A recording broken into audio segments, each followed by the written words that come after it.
Mateus capítulo 27, do verso 45 até o verso 54. A palavra de Deus diz: desde a hora sexta até a hora nona, houve trevas sobre toda a terra.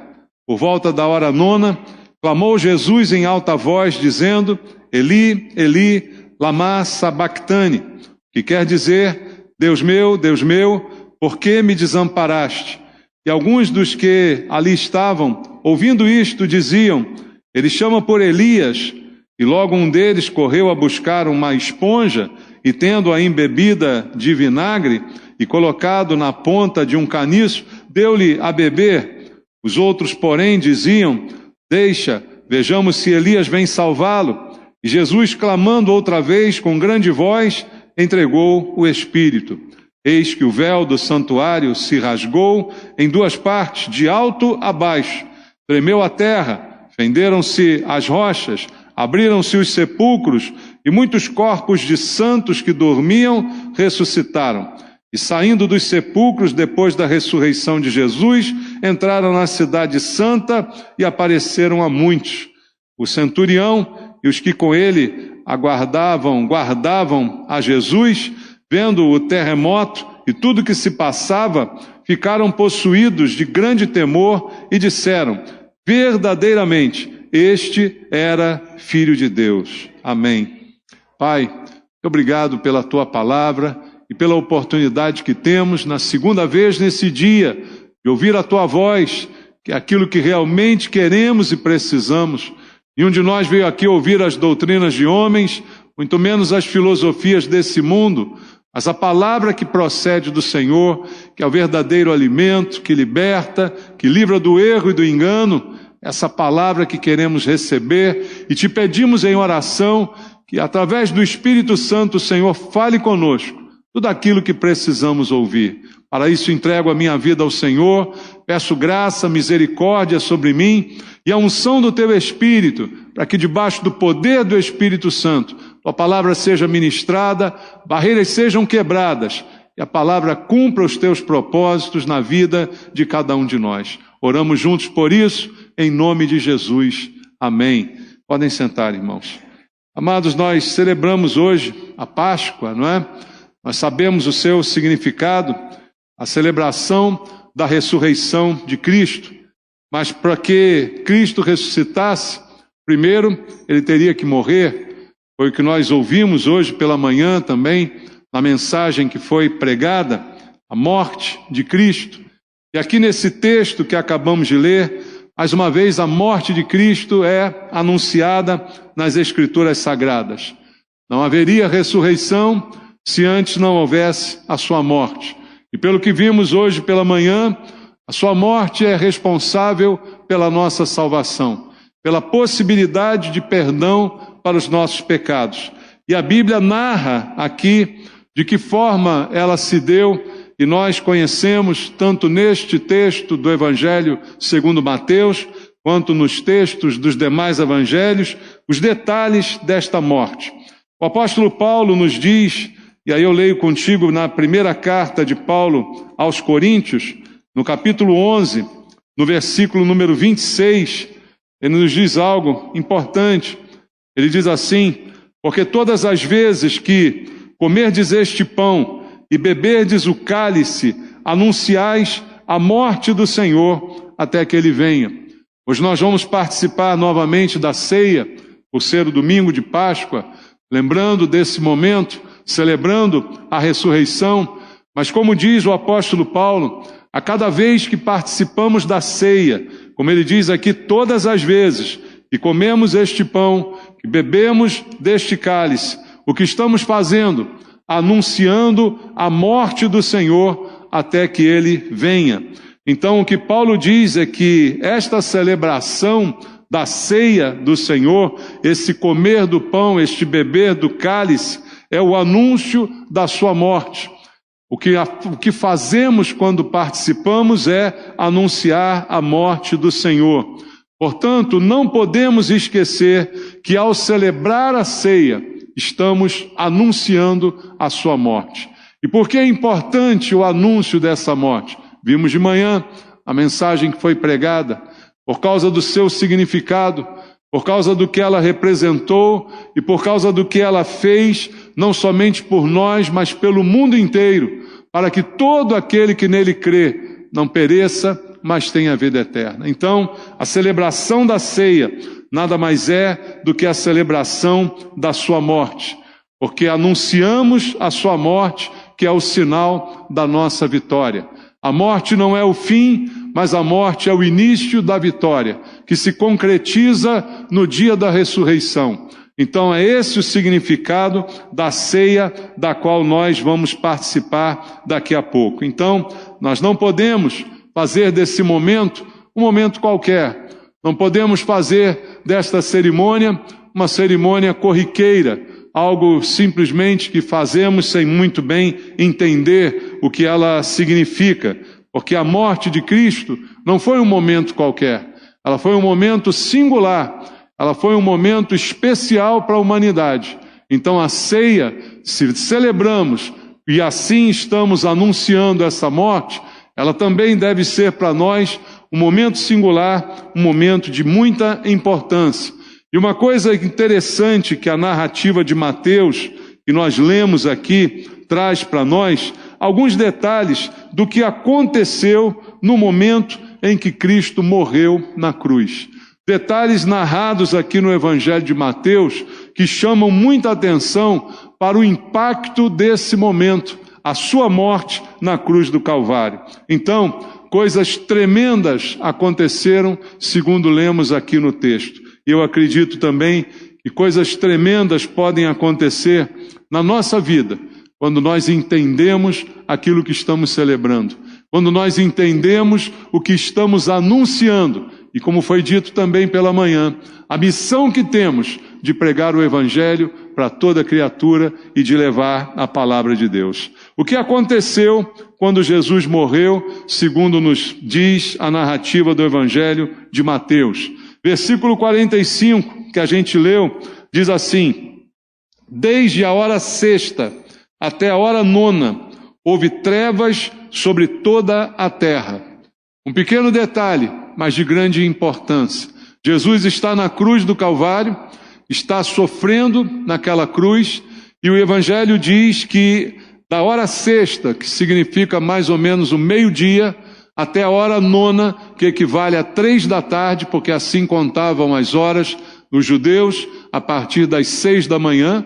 Então a hora sexta é meio-dia, a hora nona é 3 da tarde. Foram 3 horas de trevas sobre a terra. Alguns dizem, isso foi um eclipse solar total. O eclipse não dura 3 horas, né? A lua, quando encobre o sol, de alguma forma aquilo fica realmente escuro, mas é um momento passageiro que não perdura por 3 horas. Mas por 3 horas inteiras, a Bíblia diz, houve trevas sobre toda a terra. Uma escuridão total tomou aquele lugar. Começa aqui o impacto da morte de Cristo por toda a humanidade. E diz o verso 46, por volta da hora nona, ou seja, às 3 da tarde, clamou Jesus em alta voz, dizendo, Eli, Eli, lama sabactani, que quer dizer, Deus meu, por que me desamparaste? Jesus clama em alta voz, e o que ele diz é relativo àquilo que ele está naquele momento vivenciando. Como disse o profeta Isaías hoje pela manhã, ele levou sobre si as nossas transgressões, as nossas iniquidades. O peso do pecado de toda a humanidade está sobre a sua vida naquele momento. E esse brado, esse clamor que ele faz nesse instante, reflete exatamente o que ele está sentindo. A dor do abandono, do sofrimento, em virtude de levar sobre si o pecado, não apenas de uma pessoa, mas de toda a humanidade, está ali sobre ele. Então ele diz, Deus meu, por que me desamparaste? Porque naquele momento é como se ele estivesse só. Naquele momento é como se ele estivesse levando toda a carga de pecados da humanidade sobre a sua vida. E é isso que ele fala depois destas 3 horas de escuridão sobre toda a terra. Outro detalhe desse momento está descrito no versículo 51. aonde a Bíblia diz: eis que o véu do santuário se rasgou em duas partes. Mas olha o detalhe: de alto a baixo. Tremeu a terra, fenderam-se as rochas. O véu que se rasga no santuário é uma cortina extremamente grossa, extremamente resistente, forte, e tinha uma função de separar um lugar especial naquele santuário. O Santo dos Santos, que ficava com seu acesso vedado por aquela cortina. E a Bíblia diz que quando Jesus está morrendo na cruz, esse véu super grosso é rasgado de uma maneira sobrenatural.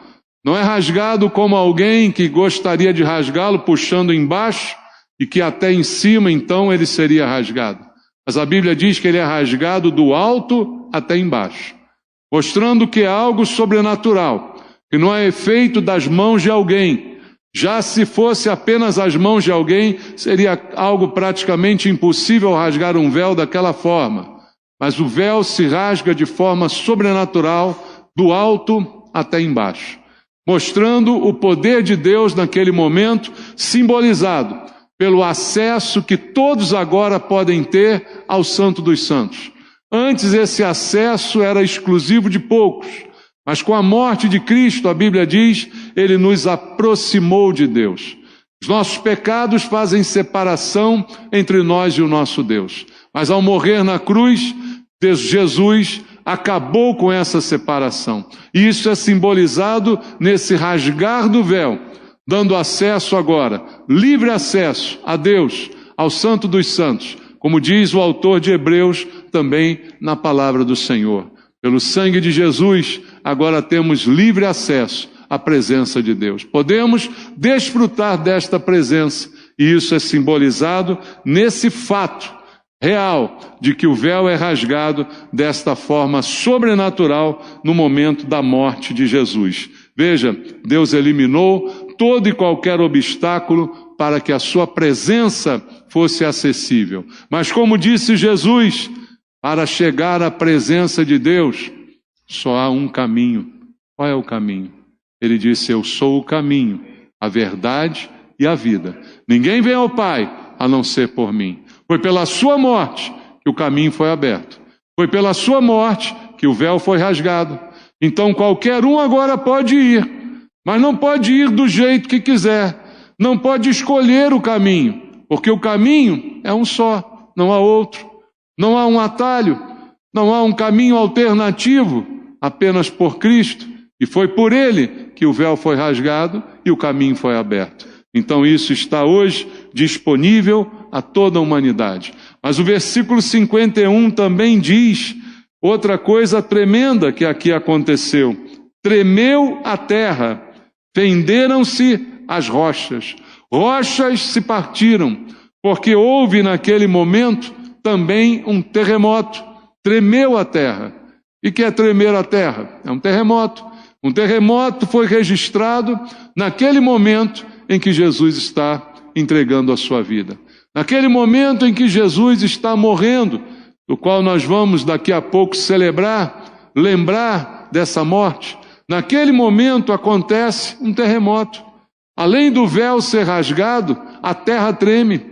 Rochas são partidas, rochas são quebradas, mostrando ali todo o poder do impacto daquela morte, que está então simbolizando para nós tudo o que aconteceu debaixo do poder de Deus sobre a vida de Cristo.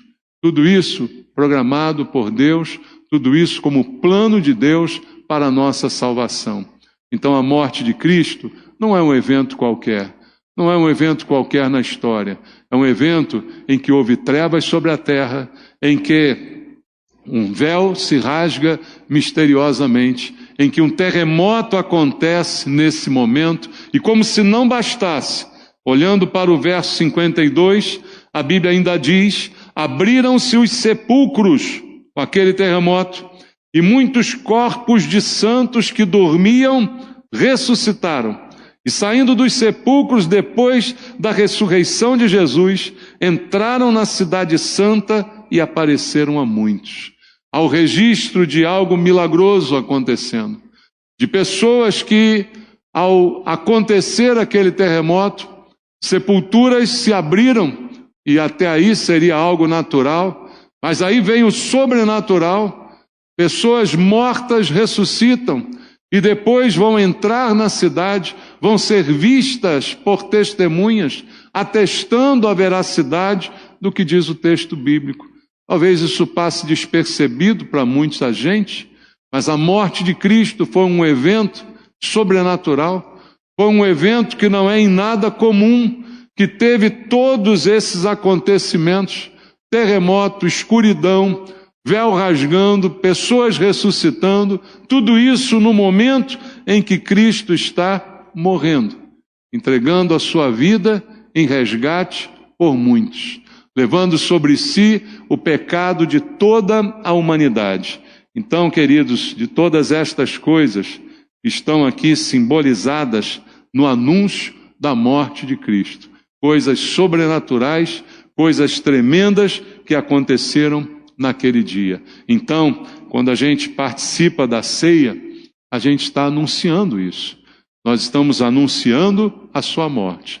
E anunciar a sua morte significa anunciar coisas tremendas realizadas por Deus, e a maior de todas elas, o perdão para a humanidade, o perdão dos pecados e a justificação do homem. Então é um momento de anunciar que pecados foram lavados pelo sangue do Cordeiro. É o momento de anunciar que fomos perdoados, porque Jesus interviu em nosso favor. Houve perdão da parte de Deus, fomos por Ele justificados, como vimos no texto de hoje pela manhã. E agora temos livre acesso a Deus pelo novo e vivo caminho que foi aberto por Cristo. O véu foi rasgado e a gente pode chegar à presença de Deus. Então, amados, é um momento para Deus fazer também grandes coisas na nossa vida. Ao participarmos da ceia, ao celebrarmos a Páscoa, tudo isso está inserido nesse momento histórico que deve ser por nós valorizado. Então é um momento para a ressurreição. A gente celebra a ressurreição de Cristo, mas quando Ele morreu, muita gente ressuscitou nesse dia. E simbolicamente, isso aplica a nós. A Bíblia diz, nós antes de conhecermos a Cristo estávamos como? Mortos em nossos delitos, em nossos pecados, mas Ele nos deu vida, vida com Cristo. Isso não é uma ressurreição? Nós ressuscitamos, estávamos mortos, mas ressuscitamos por causa de Cristo. Então aquela ressurreição que acontece no momento em que Ele morre, é um símbolo daquela que aconteceria na vida de todo e qualquer um que crer nele e que confesse o seu nome. E que aproveite os benefícios dessa morte, porque não foi em vão que Ele morreu, mas morreu para salvar, e isso foi feito. Então nós também ressuscitamos, e hoje estamos aqui prontos para celebrar. Isso é o que diz a Bíblia a respeito da morte de Cristo. Entretanto, muita gente reage com frieza a esse momento. Aquilo que para nós parece tão vibrante, tão emocionante, para alguns não significa nada. Para alguns não acham que isso tenha algum valor. E há muita gente que pensa, talvez igual ao centurião, mencionado aqui no versículo 54, que eu vou ler contigo. Diz assim, o centurião e os que com ele guardavam a Jesus, vendo o terremoto e tudo o que se passava, ficaram possuídos de grande temor e disseram, verdadeiramente, este era filho de Deus. Quando olhamos para essa declaração, parece algo a princípio bom, não é? Dá a impressão que o centurião está de alguma forma reconhecendo Jesus, reconhecendo quem ele era, não é? Mas o que a gente tem que entender é que o centurião, ele dá uma declaração aqui no passado. Ele diz assim, verdadeiramente este era filho de Deus. Ou seja, não é mais. porque morreu, né? E a morte é o fim. A morte, depois dela, não tem mais nada. Se ele era alguma coisa, a gente não entendeu, mas agora não é mais, porque agora não tem mais jeito. Então é como se o centurião estivesse assim, dizendo, impressionado, impactado com o terremoto, impactado com as trevas na terra, impactado com os sepulcros abrindo. Ele dá essa declaração, mas no seu coração ele olha para Jesus ainda como algo do passado. Alguém que era filho, mas que agora certamente não é mais, porque a morte teria posto fim à relação pai e filho. Já que ele morreu, eu acho que não tem mais significado ele ainda ser filho, né? E ele não diz ele era o filho, ele diz ele era um filho, né? Então não há aqui uma afirmativa do centurião a respeito de quem Jesus era de verdade. Independente do que ele pensasse, também está aqui declarado que tudo isso não é mais porque a morte chegou. E hoje em dia tem muita gente também que age da mesma forma em relação a Jesus.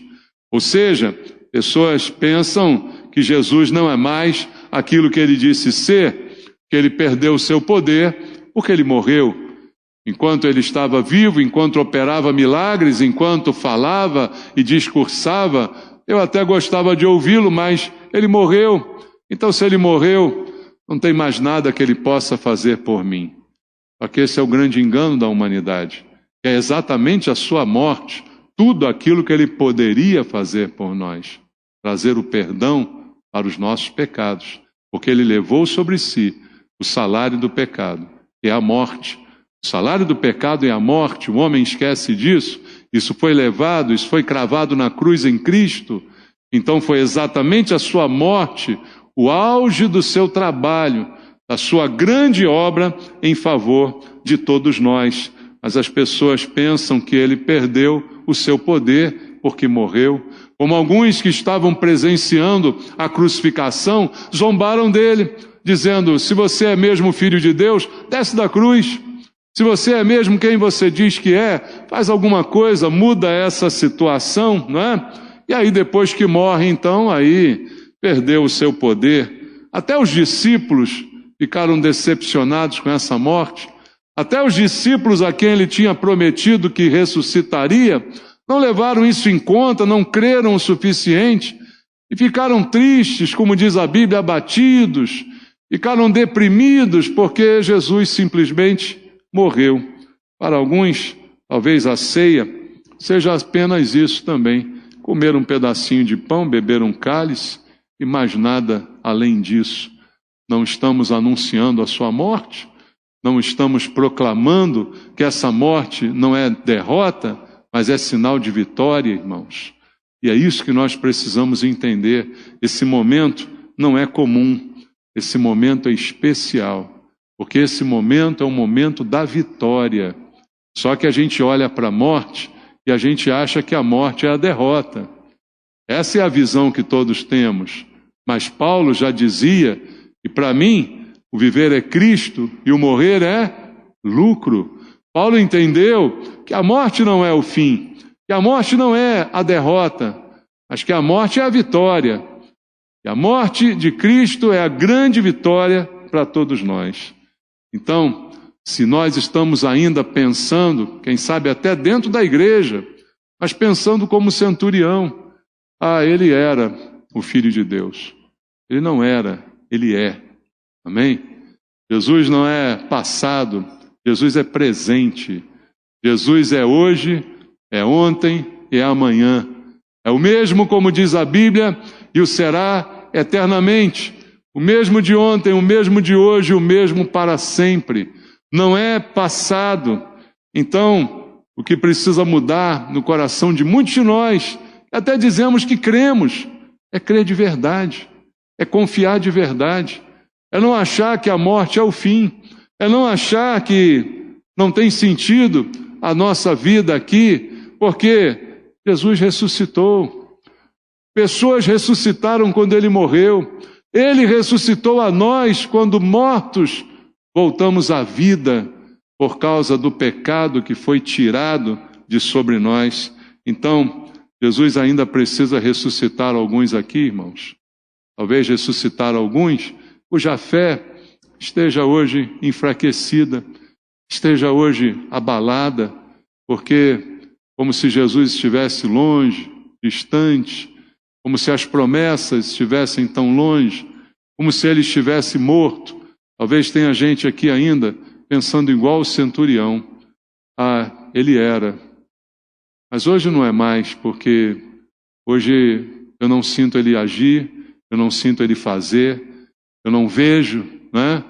E a gente está muito preso a essas coisas. Então talvez ainda esteja o Senhor precisando ressuscitar alguns de nós.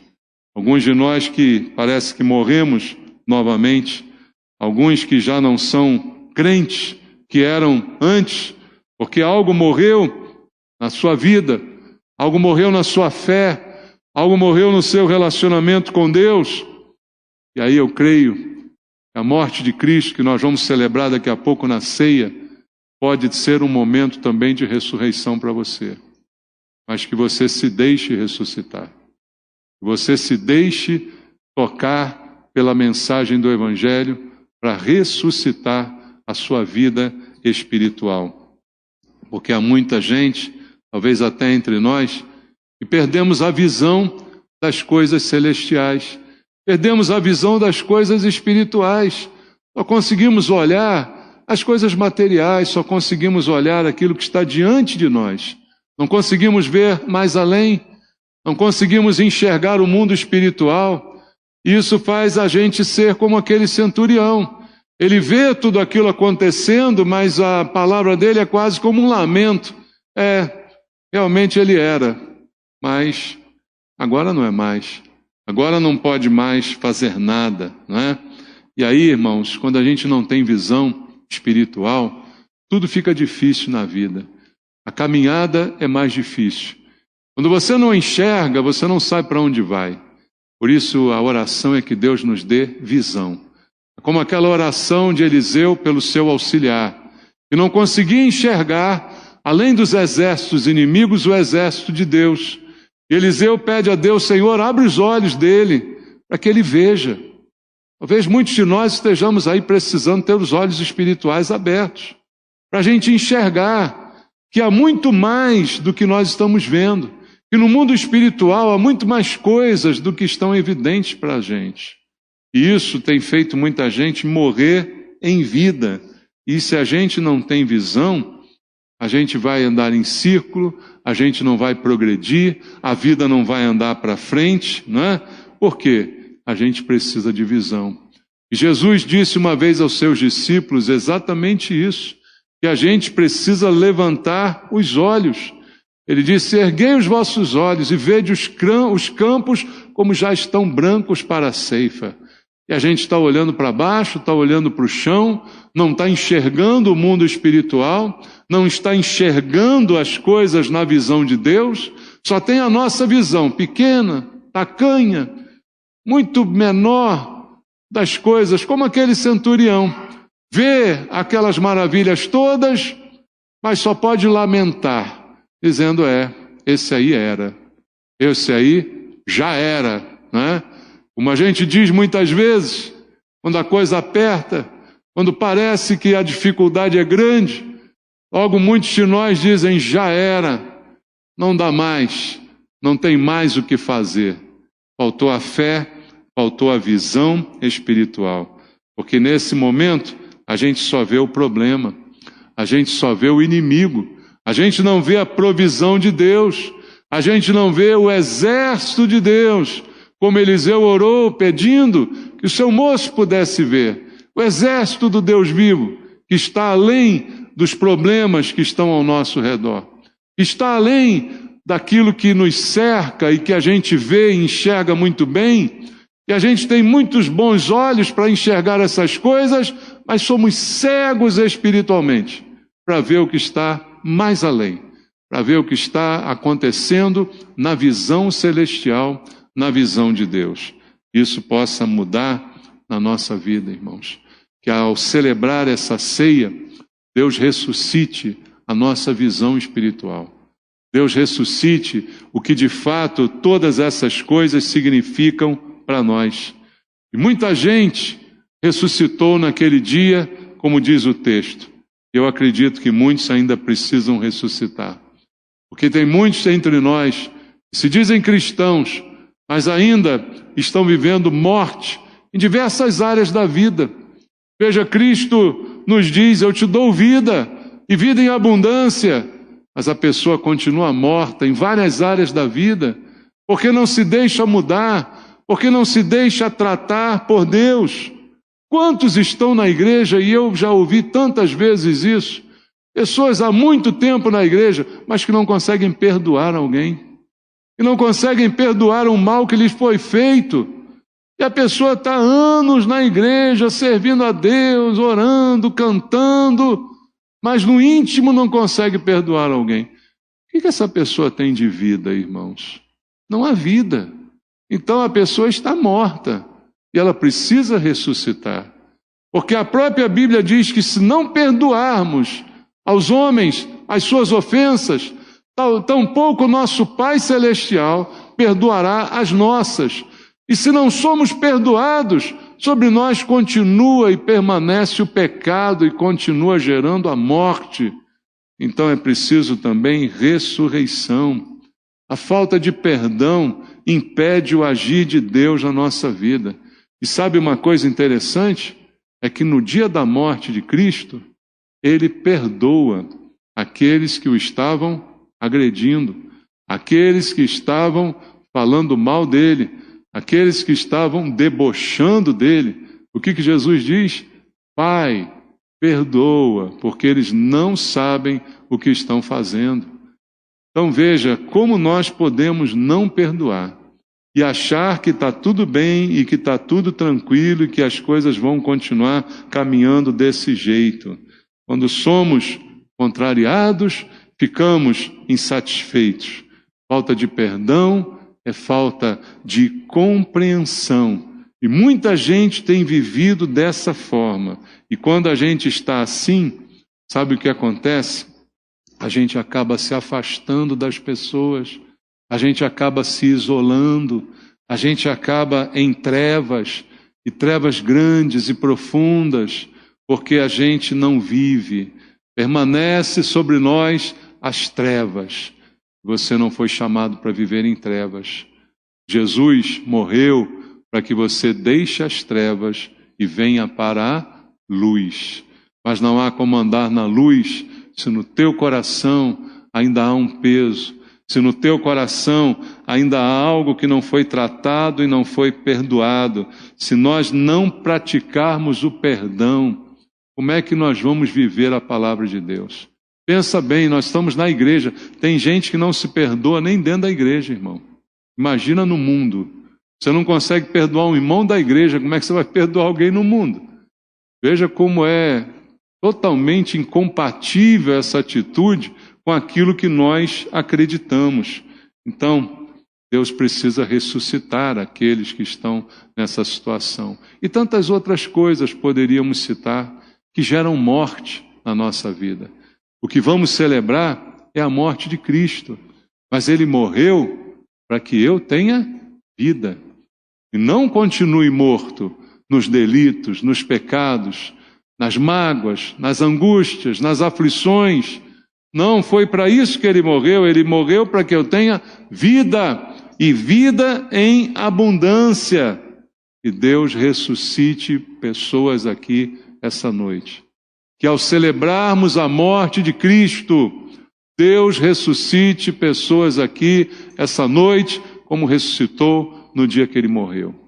Que a gente ressuscite para o perdão, para a compaixão, que a gente ressuscite para tirar a mágoa do nosso coração e tudo aquilo que quer nos jogar para baixo e quer nos matar espiritualmente.